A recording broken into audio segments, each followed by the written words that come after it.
On August 18, 2019, search and rescue personnel scoured Thompson Peak in California.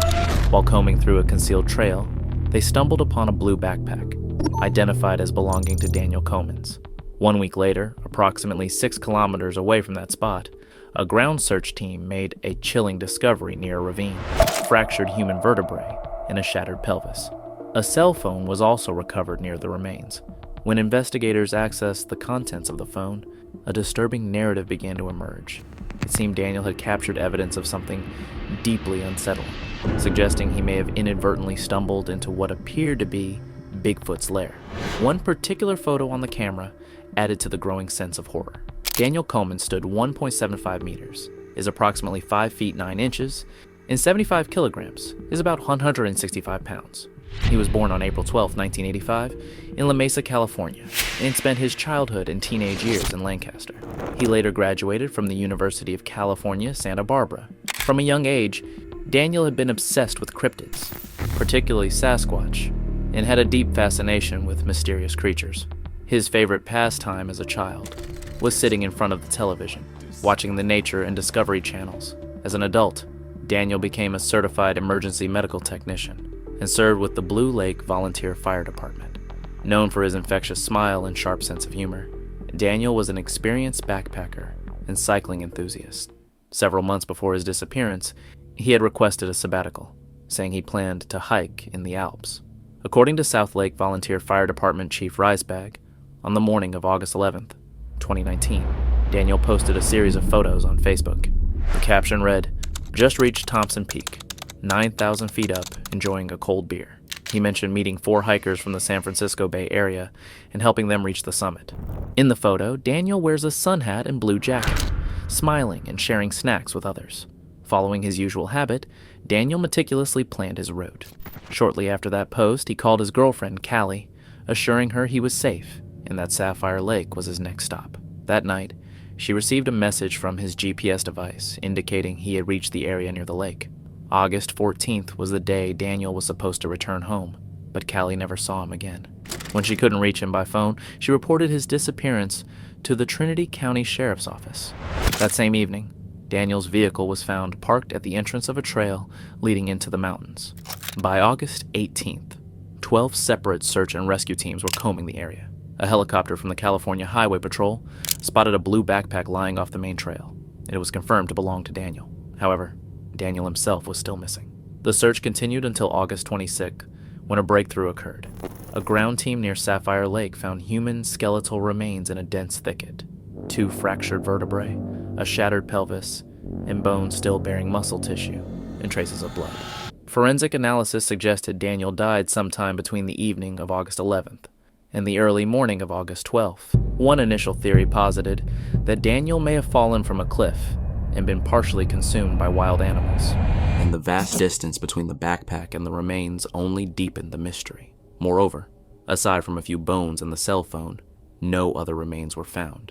No clothing fragments. No other body parts. If an animal had indeed scavenged the body, more evidence should have remained. Then came the phone's photo gallery, perhaps the most compelling clue. In addition to selfies and scenic shots, there were a few inexplicable images. They depicted what looked like an unknown den deep in the wilderness. Massive, uprooted trees, collapsed branches, and a damp, eerie environment.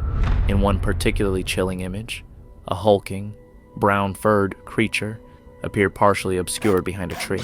In front of it lay Daniel's backpack, seemingly discarded. Daniel's death was deeply unsettling, and the circumstances surrounding it remain unexplained. Why did he leave the main trail? What drew him to such an ominous place? How could a trained firefighter, fit and prepared, end up reduced to a handful of bones in a matter of hours? Another clue surfaced weeks later. On September 5th, a hiker named Jerry Brennan contacted the local Forest Service with a disturbing report. He claimed that on August 11th, the same day Daniel disappeared, he had been camping near South Lake when he felt watched. While preparing lunch, Jerry heard distant, human-like screams echoing through the forest. Following the noise, he reached a deep ravine. He recorded a short video at the scene. In the footage, Jerry recounts the sudden silence that followed the screams, and then, through the trees, he claims to have seen a massive humanoid creature watching him. Though far away, he He was certain it was at least twice his size.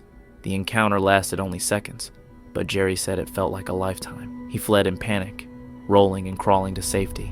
As he left, he believed the creature let out another warning growl. It's fucking moving. That is fucking moving right there.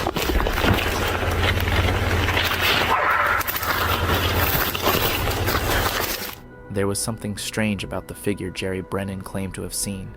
It didn't move like any ordinary animal. It resembled an ape, but it was bulkier, more powerful, and walked with a deliberate presence. Jerry was sure it wasn't any known animal. Even as he stood inside the Park Service office, Jerry's body was still trembling.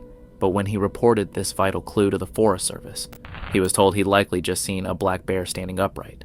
Authorities remained vague about Daniel Komins' case.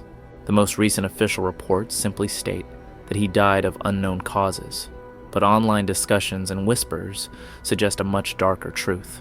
According to Daniel's family, the reason he may have gotten lost was his willingness to help others, particularly a group of inexperienced hikers. After Daniel's death, a man named Robert Brand contacted Callie, Daniel's girlfriend. He claimed Daniel had assisted their team of 4 hikers while climbing that same mountain. On August 11th, Robert's group had gotten lost en route to the summit of Thompson Peak.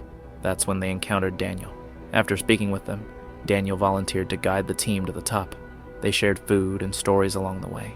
Daniel, who hadn't packed much for himself, gave away nearly all he had. Even on the descent, he continued scouting ahead to find a safe path.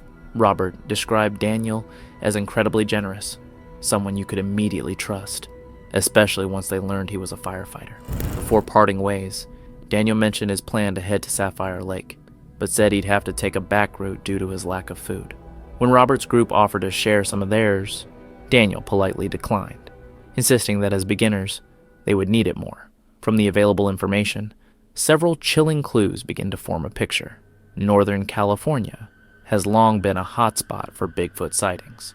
According to Ranger Richard Destinger of California's Redwood National Park, the state has recorded over 458 Bigfoot sightings, second only to Washington. The iconic Red Mountain Bigfoot photo was also taken here.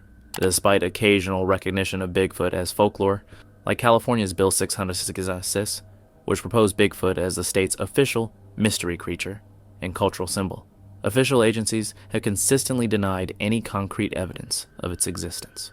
Incidents involving violent encounters or disappearances are rarely acknowledged. Jerry Brennan's terrifying account may hold the final piece in the unsettling puzzle surrounding the mysterious death of Daniel Komins. While camping near South Lake on the night of August 11th, Jerry claimed to have heard what sounded like a human scream echoing through the trees, raw, high-pitched, and panicked. Moments later, he saw a massive bipedal figure watching him from the shadows. But what he saw didn't align with the images retrieved from Daniel's phone days later. This discrepancy has led some to a deeply chilling theory. Daniel wasn't killed by a single creature, but by multiple, possibly by a group, a family. The figure Jerry described was tall and imposing, with pitch black hair and a wide chest. In contrast, the being captured in Daniel's photos, taken shortly before his death, had lighter reddish fur and appeared smaller in build, though no less intimidating. For researchers in the field of cryptozoology, these differences weren't contradictions, they were clues. Some experts suggest that juvenile Bigfoots may have light, reddish fur, which darkens as they age. Just as a bear cub's coat might be golden and turn dark with maturity, the same may apply to these elusive creatures. If true, it supports a frightening scenario. Daniel may have stumbled into a nesting ground, a den, or a hidden sanctuary inhabited not by a single creature, but by an entire Bigfoot family. The idea isn't far-fetched when compared to other reported encounters in Northern California and the Pacific Northwest, regions long steeped in Bigfoot lore. Witnesses have often described seeing multiple creatures traveling together, an adult and 1 or 2 smaller figures nearby. These reports were dismissed for decades, but Daniel's disappearance may suggest there was truth in them all along. Earlier that same day, August 11th, Daniel had crossed paths with a group of 4 lost hikers while making his way along the Thompson Peak trail. That detour may have sealed his fate. Sometime between leaving the group and nightfall, Daniel likely strayed off the main trail, possibly unknowingly venturing into a restricted part of the forest, untouched and wild. It's speculated he realized too late that something was watching him, Some theorize Daniel dropped his backpack deliberately. For seasoned climbers and wilderness responders, this is a known tactic. Leave gear behind to distract a predator. It's also possible he left it behind to draw whatever was following him into view, so he could photograph it, and he did. His phone later revealed a series of eerie images. An uprooted tree, claw marks in the earth, and in one final photo, a hulking shape lurking behind a thick tree trunk. A shape not human, not known, not safe. Daniel may have tried to run, camera in hand, as the forest around him erupted with low-frequency howls and movement. At some point, those howls grew louder, more coordinated, as if multiple beings were converging.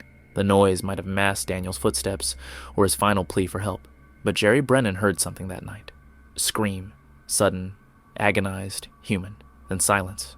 To this day, only parts of Daniel's remains have been found. His fractured vertebrae and shattered pelvis were discovered weeks later, far from where his backpack had been located. The rest of his body is still missing. Whether lost to the forest or hidden by something that didn't want to be found is a question that continues to haunt everyone who has followed the case. And for those who believe in the existence of Bigfoot, the answer may be far darker than anyone is willing to admit. What happened next is anyone's guess. The rest of Daniel's remains could still be hidden in that lair. Daniel Komins was a kind, selfless man. In life, he dedicated himself to helping others, both in his career and in the wild. After his passing, the Blue Lake Volunteer Fire Department paid tribute to his memory. His chief, Rice Bago, spoke with sadness and pride. It's hard to accept, but what we can do now is carry Daniel's legacy forward. Live well, help others. That's what he would have wanted. No one can say for certain what really happened in those remote woods, but the clues left behind, photos, screams, sightings, hint at something far stranger than a hiking accident. They suggest that Daniel Komins didn't just vanish. He may have crossed paths with something not meant to be found.